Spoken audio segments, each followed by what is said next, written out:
कविता सिर्फ किताबों में बंद कुछ सजीले शब्द नहीं, कभी ये दिल की बात होती है तो कभी ज़माने से सीधे सवाल। और जब कोई उसे पढ़ता या सुनता है तब वो कविता एक नया रूप ले लेती है। कविता अपने पाठक और श्रोता के मुताबिक हर बार नई हो जाती है। तो आज की बातचीत उन लफ्ज़ों के बारे में जो छूते भी हैं और सोचने पर सभी को मजबूर भी करते हैं। हमारे साथ इस पैनल के लिए एक बेहद ख़ास नाम, जिनकी कविताएं पढ़ी नहीं महसूस की जाती हैं, गगन गिल जी। जिनकी कहानियां समय और समाज दोनों से टकराती हैं, मनीषा कुलश्रेष्ठ जी। आज की पीढ़ी के एक बेबाक आवाज़, अविनाश मिश्रा। और जिनकी नज़र से कविता के मायने बदल जाते हैं, प्रोफेसर अनुपम प्रियदर्शी। आप सभी का स्वागत इस मंच में। और लगातार हम सुबह से यही कह रहे हैं, आप कहें और हम सुने, लेकिन सुनने का पेशेंस होना चाहिए, है कि नहीं? ऑडियंस में सुनने का पेशेंस, सुनना चाहते हैं आप अच्छी अच्छी बातें, क्योंकि साहित्य हमारे समाज का आईना है, इसलिए ज़रूरी है कि हम सुने, क्योंकि जब हम सुनते हैं तो हम सीखते हैं। तो गगन गिल जी, शुरुआत इसी से कि कविता क्या सच में तभी पूरी होती है जब उसका जो एक पाठक है या जो उसका श्रोता है वो उसे समझ पाए, उसको महसूस कर पाए?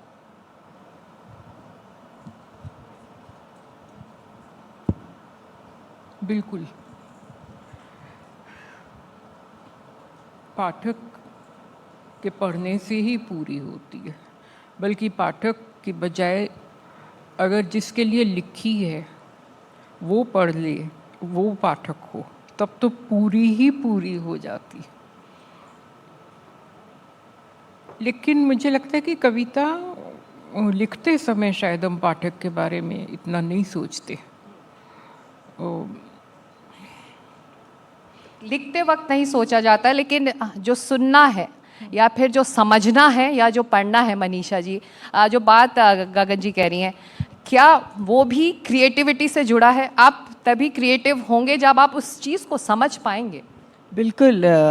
मुझे गालिब का शेर याद आ रहा है, देखना तकरीर की लज्जत जो उसने कहा, मैंने जाना कि जो उसने कहा गोया वो मेरे दिल में भी है। तो मुझे लगता है कि कविता जब आपसे कनेक्ट करती है, एक अक्सर ये होता है क्योंकि मैं कहानीकार हूँ और कविताओं में भी कहानियाँ होती हैं, लेकिन कविताओं में एक अनकॉन्शियसनेस ज़्यादा होती है, और जब वो अनकॉन्शियसनेस पाठक की अनकॉन्शियसनेस से मिलती है तो मुझे लगता है कि वो एक अलग ढंग पे जाके जुड़ती है और वो कविता बनती है। और जब यही अनकॉन्शियसनेस एक बड़ी अनकॉन्शियसनेस या एक सामूहिक अनकॉन्शियसनेस से मिलती है तो वो बड़ी कविता में बन जाती है। अगर हम मीरा की बात करें तो उन्होंने लिखा था कि पग घुंघरू बांध मीरा नाची रे। उसके सदियों बाद शैलेंद्र लिखते हैं, कांटों से खींच के ये आंचल। तो मुझे क्या लगता है कि हम इस अनकॉन्शियसनेस को लगातार एक अलग लेवल पर ले जाते जाते हैं, और जब भी ये गाना बजता है हम सब पाते हैं कि कहीं ना कहीं हम भी किसी ऐसी ही जकड़न का शिकार हैं जो कविता के बहाने हमसे कनेक्ट हो रही है। बिल्कुल। तो मुझे ये लगता है, क्योंकि मैं कविता की पाठक हूँ और लिखती कहानियाँ हूँ, तो मुझे हमेशा कविताओं में भी कहानियाँ मिल ही जाती है। बिल्कुल, आप कहें हम सुने, ये शीर्षक है सेशन का। अविनाश जी, ये बताइए कि क्या श्रोता या फिर जो पाठक है वो को राइटर हो जाता है जब वो कविता पढ़ लेता है, उसे समझ लेता है? हाँ बिल्कुल, पहली बात आप सबका धन्यवाद। आपका सवाल बिल्कुल सही है। पढ़ने वाला उसमें भागीदार है बिल्कुल, और वो अपने तरह से पाठ करता है, और हर रचना एक अर्थ नहीं देती है, उसके कई अर्थ होते हैं और वो पढ़ने वाले के द्वारा ही खुलते हैं। लेखक ने तो लिख दिया और वो हर जगह उपस्थित नहीं है, उसकी रचना तो उसके ना रहने के बाद भी पढ़ी जाएगी और वो हमेशा विद्यमान है। और हर पाठक एक अपना पाठ करता है उसका, जो एक विधा और है साहित्य की आलोचना, उसका भी काम यही है कि वो रचना को खोलती है। तो अच्छा आलोचक भी वही माना जाता है जो अच्छा पाठक होता है। तो बिल्कुल वो को भागीदार तो है ही, उसका एक सह भागीदार है वो उस रचना का। तो जब आप कविता लिखते हैं तो किसके लिए लिखते हैं? सभी के लिए लिखते हैं कि कोई एक व्यक्ति विशेष होता है जो आपको लगे कि उसको समझ जाए? मेरी कविता तो समाज को संबोधित होती है। वो अगर उसके लिए नहीं है तो मेरे लिए उसके होने का कोई अर्थ नहीं है, क्योंकि मेरे लिए है तो फिर मैं उसको प्रकाशित नहीं कराऊंगा। उसको प्रकाश में अगर मैं लाया हूँ तो इसी अर्थ में लाया हूँ कि उसका एक मुझसे बाहर भी एक अर्थ है, और वो हमेशा दूसरे को संबोधित है, स्व को संबोधित नहीं है। स्वत्व जैसा शब्द जो हिंदी कविता में आता है, अध्यात्म के अर्थ में आता है बहुत सारा, तो आध्यात्मिक कविताएं जो होती हैं वो भी ईश्वर को संबोधित हैं, वो भी किसी सत्ता को संबोधित हैं। अपने लिए जैसा कुछ नहीं होता है। अपने लिए होगा तो वो अपने से बाहर नहीं आप लाएंगे उसको। अगर आप अपने से बाहर लाए हैं, इसका मतलब है कि आप संबोधित हैं दूसरे को। अन्न, वो अन्न कैसा भी है, उस अन्न की या तो आप खोज कर रहे हैं, वो अन्न हमेशा उपस्थित नहीं है, उस अन्न को आप पाना चाहते हैं, इसीलिए आप एक रचना करते हैं। अदरलाइजेशन जिसको कहते हैं, अन्नीकरण, जी वो ये चीज़ है। बिल्कुल। अनुपम जी, बहुत बार ऐसा हुआ है कि कविता असरदार तब होती जो बहुत सारी उसकी अनकही बातें हैं उसमें ज़्यादा वजन होता है, या फिर जो कविता में जो कह दिया जाता है उसमें ज़्यादा वजन होता है। आप क्या मानते हैं, अनकही बातों के ज़रिए ही कविता लोगों तक पहुंचती है? नहीं, मुझे ऐसा लगता है कि कविता में जो सबसे महत्वपूर्ण तत्व है वो उसकी संप्रेषणीयता है। जो बात कही जा रही है वो ठीक ठीक तरीके से लोगों तक पहुंच जाए, क्योंकि किसी भी संप्रेषण का जो सबसे महत्वपूर्ण उद्देश्य है वो यही है कि मैं अपनी बात लोगों तक पहुंचाना चाहता हूं। कई बार ऐसा होता है, और ये हिंदी साहित्य में देखने को मिलती है ये प्रवृत्ति, कि कवि ने जो कविता लिखी उसकी भाषा, उसकी शैली इतनी गूढ़ थी कि वो लोगों तक नहीं पहुंच पाई, और फिर उसे आलोचकों के माध्यम से लोगों तक पहुंचने का अवसर मिला। तो मुझे ऐसा लगता है कि आज के समय में जो हमारी वर्तमान युवा पीढ़ी है, इसके पास इतना अवकाश नहीं है कि वो पहले कविता पढ़े, फिर आलोचक को पढ़े, फिर उसके बाद उन दोनों के बीच से एक अर्थ की निष्पत्ति कर सके। तो आज के समय के हिसाब से कविता वैसी होनी चाहिए जिसमें उसका अर्थ बाहर से ही छलकता हुआ मालूम पड़े, दिखाई पड़े, और युग के भावों का संवहन करे वो कविता। जो आपने बात रखी उसी को मैं आगे बढ़ाऊंगी। आज का जो दौर है, हम जो बात करें गगन जी की, आज के जो युवा हैं या जो आज का श्रोता या पाठक है, उसके पास ज़्यादा वक्त नहीं है, दौड़ भाग भरी जिंदगी है, बहुत कुछ उसको करना है। साथ ही अगर उसका झुकाव है साहित्य की तरफ, संस्कृति की तरफ, कला की तरफ, तो उसको इसके लिए भी वक्त देना है। तो उसके लिए ये सब अब मौजूद है एक नए प्लेटफॉर्म में, सोशल मीडिया का प्लेटफॉर्म है, डिजिटल प्लेटफॉर्म से। तो प्लेटफॉर्म्स श्रोता और पाठकों के लिए बदल रहा है, तो क्या कवियों के लिए भी ये बदलाव आ रहा है? मुझे मालूम नहीं, क्योंकि मैं सोशल मीडिया पर नहीं हूँ, लेकिन मुझे ये लगता है कि साहित्य हो या कला हो, उसकी जो मूलभूत शर्तें हैं वो किसी भी समय में बदलती नहीं है। उसको, उसका स्वाद लेने की प्रक्रियाएं का माहौल बदल सकता है, लेकिन मैं इस चीज़ से सहमत नहीं हूँ कि अगर आज हमारे पाठकों के पास समय की कमी है तो हम कविता की बजाय कुछ ऐसी चीज़ लिखने लगे, झटपट कुछ कर दें, जो लगे तो कविता जैसी लेकिन हो नहीं। मुझे लगता है कि आज के समय में जो चैलेंज है कि क्योंकि कवि के पाठक के पास कम समय है, तो कविता को और भी प्रिसाइज, सच्चा, इंटेंस, अबोला होना पड़ेगा। मुखर कविता आज के लिए नहीं है। आज के शोर में वही कविता आपके दिल में रुकेगी जो आपको लगे कि कुछ कह तो रही है लेकिन सब नहीं कह रही है।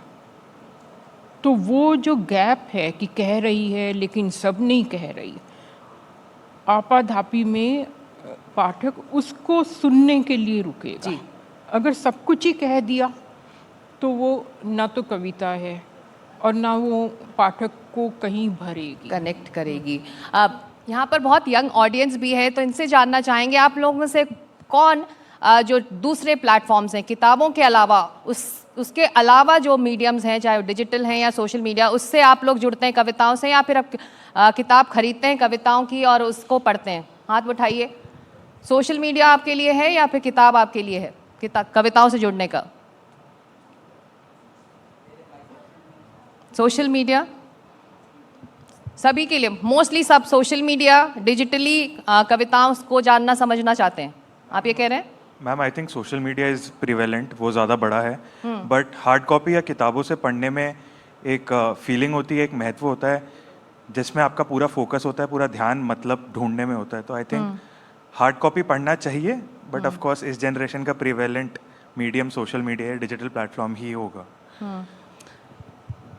ये सवाल मेरा अविनाश जी और आपसे भी है मनीषा जी। ये बताइए कि री इन्वेंट करने की ज़रूरत है क्या? क्योंकि अब जब यहाँ पर हमारे जो युवा ऑडियंस है और जो हमारे टीवी के दर्शक हैं, अब उनसे जब पूछा जाएगा तो मोस्टली सब यही कहेंगे कि हम अपने एक बटन क्लिक करते हैं, जब हमको कविता सुनना है वहाँ पर कवि कोई है किसी प्लेटफॉर्म पर, हम उसको सुन लेते हैं। तो क्या आप लोगों के लिए भी ये ज़रूरी है कि आप लोग अपने आप को री इन्वेंट करें कि किस तरह से आपका जो साहित्य है, आपकी जो कला है वो आगे प्रस्तुत हो? बिल्कुल, मैं गगन जी की एक बात को और आगे बढ़ाऊंगी कि हमारे राजस्थान में एक कहावत है, राग पागड़ी रसायन कभी कभी बन पाए। तो कविता के साथ ये है कि जैसे राग को समय चाहिए, पगड़ी बांधने को समय चाहिए, और जब भी कोई हम रसायन पकाते हैं उसको भी समय चाहिए। तो मुझे लगता है कि कविता भी वही है, जिसे पकाने में उतना ही समय लगता है तो उसका आस्वाद लेने में भी उतना ही समय लगता है। तो मुझे लगता है कि हम किताब के मोह में तो ना पड़ें कि भाई कागज़ होगा तभी कविता होगी। कविता तो तब भी थी जब कागज़ नहीं था, केवल वाणी थी। तो मुझे लगता है कि कविता अगर पॉडकास्ट पे है, सोशल मीडिया पे है या ऑडियो बुक में है, तब भी वो कविता है। और वो कविता कितनी भी क्लिष्ट हो, सरल हो, ये पाठक पे निर्भर करता है। तो हमें जो ये कागज़ का मोह है उसको बहुत पुराने समय में जाके देखना चाहिए, जब श्रुतियों में कविताएं होती थी। मैं तो ये मानती हूँ कि हमारे वेद भी कविताएं हैं, उन्होंने भी कागज़ बहुत समय बाद देखा। इसलिए मुझे लगता है कि कविता उतनी ही वायवी है, वो किसी भी माध्यम पे लिखी जा सकती है, पत्थरों पे भी उकेरी जा सकती है। तो मुझे लगता है कविता जहाँ भी हो वो कविता हो, जैसे कि मैंने कहा कि राग रसायन पागड़ी की तरह वो समय लेती हो। अविनाश जी, आप युवा कवियों में से एक हैं। आपकी शुरुआत जब हुई और आज के दिन जब हम इस मंच में बैठकर इस पर बात कर रहे हैं, बदलाव देखा है आपने क्या आपकी इस जर्नी में, आपके इस सफ़र में? बहुत बड़ा बदलाव देखा है। मतलब मैं अपने को संधि बिंदु पर पाता हूँ, जिसमें फेसबुक नहीं था जब मैंने लिखना पढ़ना शुरू किया, लेकिन फिर कुछ समय के बाद आया फेसबुक। मतलब मेरी पहली कविता अगर मुझे भेजनी हो तो मेरे पास यही माध्यम था कि मैं किसी पत्रिका में को भेजूं और वहाँ से एक इसका स्वीकृति पत्र आए कि आपकी कविता फलांक में आएगी, और वो फलांक 6 महीने बाद आएगा, फिर वो 6 महीने बाद आएगा, फिर 2 महीने बाद पाठकों की प्रतिक्रियाएँ आएंगी, फिर ऐसा एक संकलन बनेगा, फिर उसकी किताब आएगी। लेकिन आज तो ऐसा नहीं है। आज आपकी कविता लिखते ही आप उसको प्रकाशित कर सकते हैं और तुरंत उस पर प्रतिक्रियाएँ जान सकते हैं। जो बहुत सारी प्रतिक्रियाएँ आती है वो हो सकता है आपको उत्साहित करने वाली भी हो, निरुत्साहित करने वाली भी हो, लेकिन प्रायः वो आपकी मदद करती हैं और आपको लगता है कि आप अंधेरे में नहीं लिख रहे हैं, लोगों के बीच हैं। मनीषा जी ने जो बात कही वो बात मैं भी उससे सहमत हूँ कि कविता या कोई भी रचना लिखने का अर्थ ये नहीं है कि वो किसी तरह जिल्दबंद हो या किताब में ही आए। एक कवि हुए वीरेंद्र नंगवाल, उनकी पंक्ति है कि जैसे अमरूद का सौभाग्य खा लिया जाना, वैसे ही कवि का सौभाग्य पढ़ लिया जाना। तो अगर कवि पढ़ लिया जाए तो उसकी सार्थकता है, कविता पढ़ ली जाए। और मैं तो और आगे बढ़कर कहूँगा कि अगर वो कविता AI ने भी लिखी है और वो किसी पढ़ने वाले को संवेदित कर रही है तो कवि भी बीच से हट गया।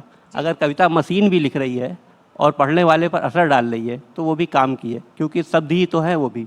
और जो मानव चेतना का निर्माण हुआ है उसका फ़ायदा अगर मशीन लेकर भी कविता लिख रही है और वो कविता किसी को बदल रही है, उससे वो वही लाभ। अब ये बताइए, AI चैलेंज है क्या आप लोगों के लिए? अब मुझे लगता है चैलेंज तो नहीं है वो, मुझे लगता है मदद ही करेगा वो, क्योंकि हम तो लिख रहे हैं इसीलिए लिख रहे हैं ना कि लोगों को बदलें, पढ़ें।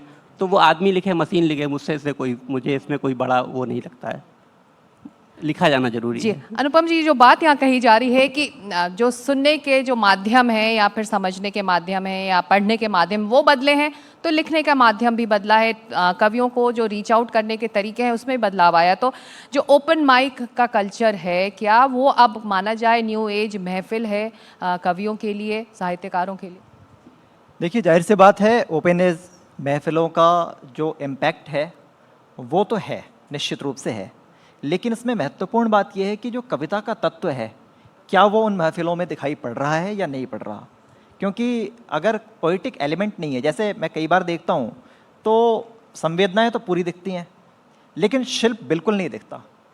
तो जाहिर सी बात है, एक बहुत महत्वपूर्ण बात इसमें है कि हिंदी साहित्य के जितने भी आचार्य हैं, जितने आलोचक हैं, उन सबको ये सोचनी चाहिए ये बात कि कविता में जो सबसे महत्वपूर्ण बात है, जो मनुष्य की चेतना को आंदोलित करती है, जो खींचती है, आकर्षित करती है, वो उसकी लय है। एक लंबे समय में उस कविता की लय के साथ कॉम्प्रोमाइज़ किया गया और कहा गया कि नहीं, अकविता भी कविता है, लय ना हो तो भी कविता है। उसका इम्पैक्ट बहुत खतरनाक दिखा। उसका इम्पैक्ट ये दिखा कि फिर पहले तो कविता में सत्यम शिवम सुंदरम की अवधारणा थी और उसकी शोभन लय से लोग एकात्म होते थे, उनकी चेतना एकात्म होती थी। लेकिन बाद के समय में जब कविता से लय गायब हुआ और वो लय जब गानों में मिलने लगा, तो युवा पीढ़ी ने 4 बोतल वोडका गाना शुरू किया। वो जो 4 बोतल वोडका गा रहा है बच्चा जी, वो इसलिए गा रहा है कि उसकी संवेदना को हिंदी कविता एक लय नहीं दे पा रही और उसका दिमाग, उसकी चेतना लय के प्रति ज्यादा आकर्षित है। तो उसके माता पिता असहमत हैं कि नहीं, ये गलत बात है, शराब खराब बात है। लेकिन इसके बावजूद अगर वो 4 बोतल वोडका गा रहा है तो इसके पीछे एकमात्र कारण है कि उसको कोई परिनिष्ठित शब्दावली, कोई सुंदर शब्दावली, कोई सुंदर भाव नहीं दिया गया है। तो मुझे लगता है कि ओपन माइक की जितनी महफिलें हैं उनमें भी अगर काव्य तत्व आ जाए, लय आ जाए, भाषा आ जाए, भाषा को बरतने का सलीका आ जाए, तो निश्चित रूप से उनका प्रभाव बहुत ज्यादा होगा। वो अच्छा प्लेटफॉर्म हो सकता है। निश्चित। गगन जी, आपकी कविताओं का जो केंद्रीय तत्व होता है ज़्यादातर करुणा है, तो हम ये जानना चाहते हैं कि क्या कविता समय की गवाही है या फिर समय से परे जाने की कोशिश होती है? दोनों ही। कविता समय के साथ बंधी हुई है, शब्द के साथ बंधी हुई है, भाषा के साथ बंधी हुई है। लेकिन कविता का सपना यही होता है कि वो इन सब से अपना धागा तुड़ाकर उड़े, और जब तक कोई वाक्य उड़ता नहीं है उसको हम कविता नहीं कह सकते। कविता से हम यही चाहते हैं कि एक छोटा सा चमत्कार वो भाषा में करके दिखाए, और कुछ ऐसा चमत्कार करके दिखाए जिसका अर्थ तो हमें समझ में आता हो, लेकिन अर्थ आसानी से कहा ना जा सकता हो। मतलब अर्थ के पास तक पहुंच जाए लेकिन वहीं छोड़ दे। तो क्योंकि लाइव ऑडियंस है और मौका भी है, 2 लाइनें आपकी कविताओं की आप खुद अगर सुना सकें हमारे दर्शकों को और हमारी ऑडियंस को तो बहुत अच्छी बात होगी, और ये गुजारिश है आपसे कि आप 2 लाइनें अगर सुना पाए तो। दरअसल जो मैंने 2 लाइनें चुनी थी वो पहले सुनाई जा चुकी, तो कोई नहीं, अब फिर से हम सुन लेंगे। बिल्कुल।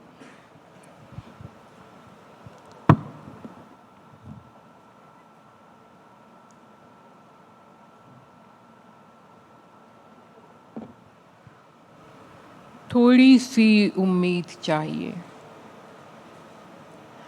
थोड़ी सी उम्मीद चाहिए, जैसे मिट्टी में चमकती किरण सूर्य की, जैसे पानी में स्वाद भीगे पत्थर का, जैसे भीगी हुई रेत पर मछली में तड़पन। थोड़ी सी उम्मीद चाहिए, जैसे गूंगे के कंठ में याद आया गीत, जैसे हल्की सी सांस सीने में अटकी, जैसे कांच से चिपटे कीट में लालसा, जैसे नदी की तह में डूबी हुई प्यास। थोड़ी सी उम्मीद चाहिए।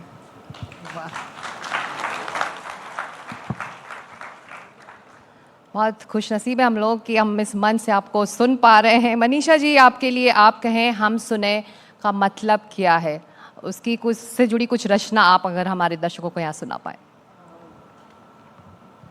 सबसे पहले तो मैं ये कहूँगी कि आज जो समय है, और मुझे याद है कि द्वितीय विश्व युद्ध के समय बहुत कविताएं लिखी गई थी और उन सब कविताओं ने थोड़ा तो उस समय के लोगों के बीच में कुछ बदला था। तो मुझे लगता है कि आज भी ये वक्त है जहाँ पर ऐसी कविताएं लिखी जाएं कि दोबारा से इस धरती और इस पर्यावरण और इस मनुष्यता में विश्वास वापस लौटे, और हम जो इतनी बेचैनियों में जीते हैं वो बेचैनियाँ कहीं कहीं शांत हो जाए। क्योंकि ये माना जाने लगा है कि आजकल लोक की अवधारणा में और रस निष्पत्ति में कविताएं फिट नहीं हो रही, और आज जैसा कि कहा कि अकविताएं लिखी जा रही है।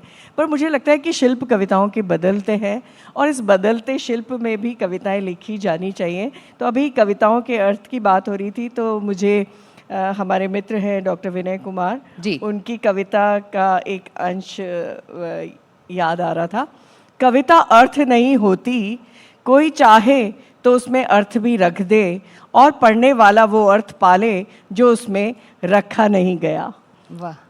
और दिनकर की कविता भी मुझे इस बहाने याद आई कि कविता न पूर्ति है न मांग है, सीढ़ियाँ नहीं है कि हर पाँव सीधा पड़े, लॉजिक नहीं ये छलांग है। बिल्कुल, बहुत शुक्रिया। और बहुत खूब। चलते चलते इस पैनल के आखिर में पहुंच गए हैं, और कैसे हम आपको जाने दें आपकी 2 लाइनें बिना सुने। अविनाश जी।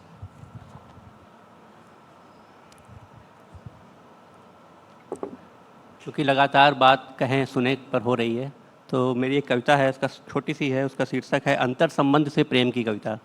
जो अंतर संबंध है एक पाठक और लेखक का, उस पर है। कविता अपनी पढ़कर रोना, रोना दूसरों की कविताएं पढ़कर भी, दूसरे जो दूसरे नहीं हैं, क्योंकि उन्हें पढ़कर तुम्हें आता है रोना, अपने हैं। बहुत बहुत धन्यवाद, बहुत शुक्रिया आप सभी का। तो कविता कभी दिल की आवाज़ होती है, तो कभी समाज की अंतरात्मा, और कभी अनुभूति। इसीलिए ज़रूरी है कि हम संयम बरतें, सुनने और सीखें, क्योंकि सुनने से ही हम सीख सकते हैं। बहुत शुक्रिया आप सभी लोगों का इस चर्चा में शामिल होने के लिए। बहुत शुक्रिया, धन्यवाद।